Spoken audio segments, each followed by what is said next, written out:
عقیدہ ختم نبوت یہ اتنا جذباتی مسئلہ ہے کہ حضرت سیدنا عبداللہ بن عباس رضی اللہ تعالیٰ عنہ سے پوچھا گیا کہ آپ حضرت ابوبکر صدیق کے بارے میں کیا کہتے ہیں، وہ کیسے تھے؟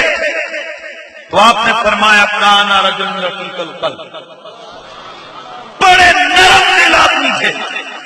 پوچھا جی کوئی وجہ بتائیں؟ فرمایا بات میں رو پڑتے تھے، کبھی حضور کی بات سنتے رو پڑتے، کبھی خدا کے خوف سے رو پڑتے، کبھی اللہ کی محبت میں رو پڑتے، کبھی آپ کے سامنے قرآن کی آیتیں آتی رو پڑتے۔ بڑے دھیمے نرم مزاج آدمی تھے۔ حضور کے تمام صحابہ میں، یہ حدیث موجود ہے مسند احمد بن حنبل میں، تمام صحابہ میں سب سے نرم دل آدمی۔ نام لیں یار، نام لیں۔ اچھا معذرت سے علماء سے تو کہلوانا بڑا مشکل کام ہے، ذرا آپ پیچھے والے ہی بولیں گے تو کام بنے گا یار۔ سب سے نرم دل جناب ابوبکر صدیق۔ لیکن جب مسئلہ ختم نبوت کا آیا،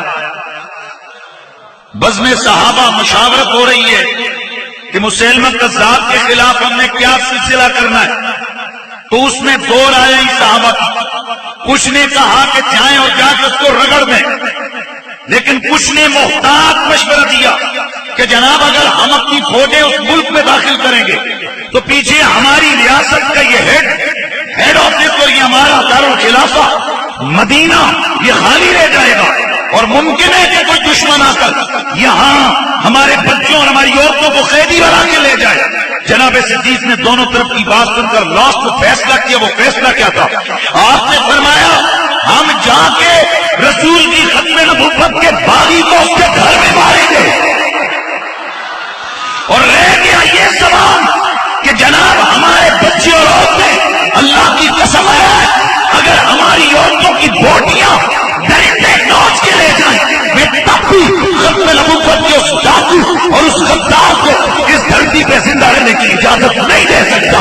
ارے ابوبکر صدیق نے بتا دیا کہ اگر معاملہ نماز کا ہے ابوبکر نرم ہے، معاملہ روزے کا ہے ابوبکر نرم ہے، عام معاملات زندگی میں ابوبکر نرم ہے، پر مسئلہ ختم نبوت میں ابوبکر گرم ہے۔ ابوبکر کیا، حضور کا ہر صحابی اور حضور کا ہر امتی مسئلہ ختم نبوت میں جذباتی ہے، کیفیت رکھتا ہے۔ اس لیے بلند آواز سے ختم نبوت کا یہ ابتدا کے دو میں اشعار پڑھ کے آگے گفتگو اور میسج دینا چاہوں گا کہ یہ آواز آنی چاہیے ہے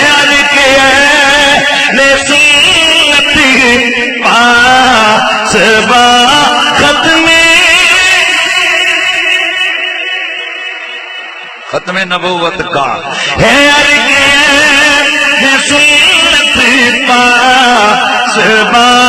ختم نبوت کا مجاہد ہے ہر ایک پیرو جوان ختم نبوت کا ہے جتنے بھی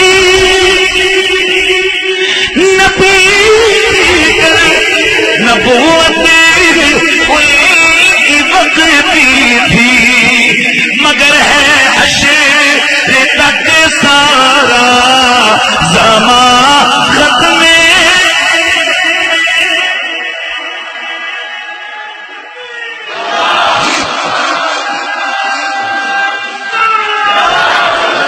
وہ جس کے میدان سے توڑا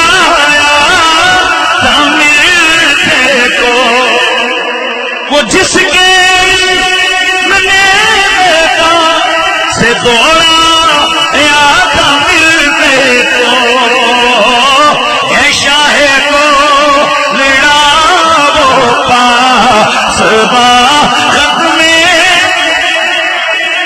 نبوت کا ہے شاہ کو لڑاؤ پاس با ختم نبوت